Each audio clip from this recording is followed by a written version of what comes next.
We don't want you here anymore. Leave, you lazy person who works from home, my sister said angrily, and even my parents agreed. Leave. I'm tired of a family that doesn't appreciate me and my dog. If they're going to act like that, then I'll do what I want. That's when I decided to get back at them. My name's Kathy, and I'm 33 years old and single. I design websites as a freelancer, which means I can work from home using just my laptop. I have a spot in my house where I work, and I set my own schedule. Even though I had a good job, my parents started to interfere with my work about 2 years ago. One day, while I was working at home, my parents came over to visit. As soon as they walked in, they glanced around the room and began talking. Mom, this house is really spacious. It feels like we could live here too. You're right. There's even a spare room. Plus, it seems like a waste for Kathy to live in such a big house alone. Yeah, let's do it. We'll move in this weekend. My parents didn't even acknowledge me and made all the decisions without consulting me. I made it clear that I didn't want to live with them and said, "Hold on. I don't want to live with you guys." "What are you talking about?" My father's face turned red with anger, and he shouted, "You took control of this house, claiming it from your uncle, trying to make it yours. You've hit a new low. Take over." I simply had a conversation with Uncle, and he gave it to me. Don't try to justify yourself. In any case, our old house is crumbling. Your mother and I are moving in here this weekend. In reality, this house was a gift to me from my father's brother, my uncle, who always spoiled me. The ownership is still under my uncle's name, but he gave me permission to use it however I want. According to my father, our family home has deteriorated significantly, and it requires extensive renovations if we want to keep living there. My mother doesn't work, and my father's income isn't very high, so renovating the house isn't feasible for us. That's why they targeted the house I inherited from my uncle. I wasn't happy about it, but my parents had made up their minds to sell their own house and said they had nowhere else to go. I couldn't leave them stranded, so I reluctantly agreed to live with them. But as soon as they moved in, my parents started making sarcastic remarks. "Hey Kathy, you're in your 30s already, right? Don't you think about settling down and getting married? I'm content with my job at the moment. If you keep saying things like that, you'll just push any potential suitors away. Why don't you take a cue from your sister?" Well, my sister's marriage isn't exactly perfect, is it? But for now, I'm okay with how things are. At that point, my mother, who had been listening, chimed in. "Hey, don't speak ill of your sister like that. Unlike you, she's married and has a job at a company you know. I may not be married, but I'm doing just fine with my work too. You're always glued to your computer. Are you earning money through some sketchy methods?" "Sketchy methods? I earn my living through honest work. There's no need to be concerned." "How dare you talk back to your mother? You're nothing like your sister." That's how it went. My parents kept comparing me to my sister. Yes, she has a job at a company, but she's only a temporary worker in an office position. I don't mean to belittle temp jobs, but I certainly make more money than she does. I understand that my parents' generation may not fully understand the idea of working from home, but it was still painful to constantly feel underestimated. Then, one day, while I was preparing dinner instead of my usually idle parents, the doorbell rang unexpectedly. To my surprise, it was my sister Sandy carrying a lot of luggage. "Huh? Sandy, what's happening?" "It's been a while." "Kathy, this might seem sudden, but I'll be staying in this house from now on." I was taken aback and blurted out, "Huh? What a big house. If Uncle was giving it to someone, it should have been me." "Wait, hold on. You're moving and starting today?" I had no idea about this. "Didn't Mom and Dad tell you? I got divorced, you know." "Divorced. So I'll be relying on you from now on." Ignoring my surprise, Sandy went upstairs and claimed an empty room for herself. Despite my attempts to resist, my parents sided with Sandy, and I felt powerless to stop it. From that point on, my stress only grew. After her divorce, Sandy had quit her job and spent her days gossiping about me with our mother. "Hey Mom, you think this dress is cute?"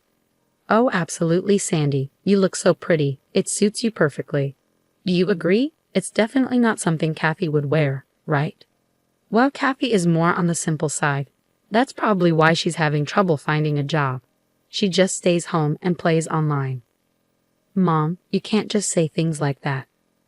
As I was cooking dinner, they purposely made sure I could hear their conversation. I was itching to respond, but I knew that would just play into their hands. So no matter what they said, I kept living without reacting. Then, one day, a friend of mine had a litter of 4 puppies and I decided to adopt one of them. I named him Muffin. He's a small black chihuahua with the most adorable round eyes. Whenever he looks at me, he wags his tail so hard it seems like it might fall off. Having a chihuahua has been a dream of mine since I was young. Working from home can get lonely, so I thought Muffin could provide some much-needed company. From now on, your name is Muffin. Okay. Woof. I didn't really consult with my family when I decided to adopt Muffin. After all, this is my house, and I'm the one who will be taking care of all the expenses for him. So I don't see why they should have any complaints. When I brought Muffin home, as expected, my parents and Sandy started complaining. Hey, we didn't know you were getting a dog. That's right, dogs can be smelly, you know. I can't stand bad smells. Kathy, how could you just bring a dog home without talking to us first? We didn't agree to this. As they kept complaining, I firmly told them, firstly, I didn't just pick him up off the street. A friend gave him to me. Plus, I'm the one who's going to take care of all the expenses for Muffin, so there shouldn't be any problem. What I choose to have in my house is my business. If you have any complaints, you're welcome to leave. At first, they complained loudly, their faces red with anger. But within a few hours, they were completely won over by Muffin's cuteness and began showering him with affection. Aren't you just adorable? Are you mommy's boy or daddy's? Or maybe sis, look this way, sweetheart. Wait a minute, what happened to their anger from just a moment ago? Was it all just a dream? My entire family became completely enamored with Muffin. From then on, they were always doting on him. Because of this, their animosity toward me decreased, and I could enjoy relatively peaceful days. Then, one day, an incident shattered this calmness. While I was out running an errand, I got a call from my sister Sandy. Hello, come back home immediately. In response to my sister's sudden outburst, I asked what was wrong. She vented her frustration, yelling at me, "It's not what happened. Muffin made a mess on my clothes. What if they smell?" "Oh, just wash them quickly, and I'll be fine. Besides, isn't it your fault for leaving your clothes on the floor?" "What? It's my fault? It's your lack of training, Muffin, that's to blame." "Enough. Muffin is still a puppy, you know. If you take him out for a walk, he won't make a mess at home." "You said you were excited to walk Muffin today. Did you actually take him?" "Well, I was planning to take him later, and it's all because you didn't train him properly. Then you should compensate me for the clothes." As expected, when I arrived home, my sister was furious. Both my parents had been alerted, and they stood beside Sandy, glaring at me. Sandy tossed the dirty clothes at me and started yelling again. "I'm going to make you pay for the cleaning, got it?" "Why should I? It's your fault for not taking him for a walk and leaving your clothes on the floor." "Shut up. Stop arguing back. This only happened because you brought this stupid dog home. What are you going to do about it? Calling him a stupid dog? You were fond of him before. Isn't it harsh to label him that just because he had a small accident? It's your fault for not training him properly. Take responsibility." Why can't my family think beyond their own convenience? While I was appalled by my selfish sister, my parents interjected. "Hey, Kathy, shouldn't you at least apologize to Sandy first?" "That's correct. All of this chaos is because of that Muffin you brought home." "Can both of you just stop already? Puppies are like babies. Can't you forgive them for making mistakes once in a while?" Pathetic. This mess is all because of this dumb dog. Kathy, you made the right choice by not getting married. If you were a mother, I doubt you'd raise a decent child. What? How could you say that? If you took him for walks properly and kept the house tidy, none of this would have happened. Finally, my sister raised her eyebrow and pointed at me, saying, "I've had enough. I don't want you or this stupid dog here. Get out of this house." "What? Didn't you hear what I said?" "I said, leave. We don't want a freeloader who works from home here." "A freeloader who works from home? How can someone who's currently unemployed say such a thing? And who do they think is covering the household expenses? It's me." As I stood stunned by my sister's absurd remark, even my parents joined in. "That's right, Kathy. Leave this house. Your presence only brings us bad luck. You're a jinx." All 3 of them kept insisting that I leave. In that moment, my anger boiled over. That's enough. I've had it. If this is how it's going to be, just wait and see. Fueled by a desire for revenge, I packed my belongings and left the house with Muffin. My sister's words only added to the tension. This is all because of you. If you had just done what I said, none of this would have happened. They still didn't grasp the severity of their situation, even though consequences awaited them. But I didn't care. Let them deal with it on their own. Hiding my smirk, I left the house with Muffin. As expected, a few days later, my sister called in a panic. "Kathy, please help. Something's wrong with the house." "What's going on with the house all of a sudden? We were given until the end of this month to leave." So what's the issue?" "What do you mean, what's the issue? Why are we being told to leave?" "Well, I've made the decision to sell the house." "What?" At my words, Sandy seemed to freeze, her voice trembling. She barely managed to speak. "What? What does that mean? You've decided to sell it. You don't have the authority." "Well, actually, I do. You see, that house became mine a month ago." "What?" "Yes, I officially inherited the house from my uncle. And yes, the title is in my name." It's no wonder Sandy was shocked. I hadn't mentioned this to anyone. You're joking, right? Even if Uncle transferred the title to you, you can't just sell it like that." I was concerned too, but right after you told me to leave, I spoke with Uncle. He confirmed that the house is now yours, Kathy. He said, "Do whatever you want. You should get away from that awful family as soon as you can." "What? That can't be."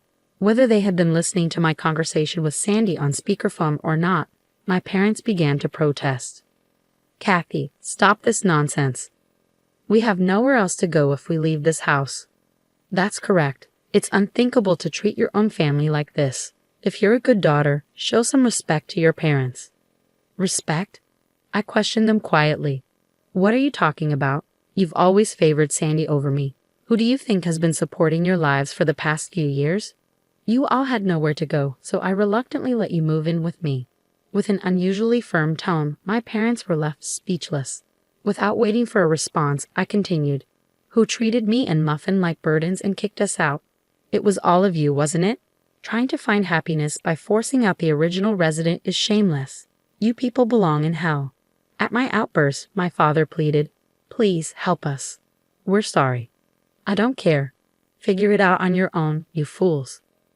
With that, I hung up the phone with a loud click.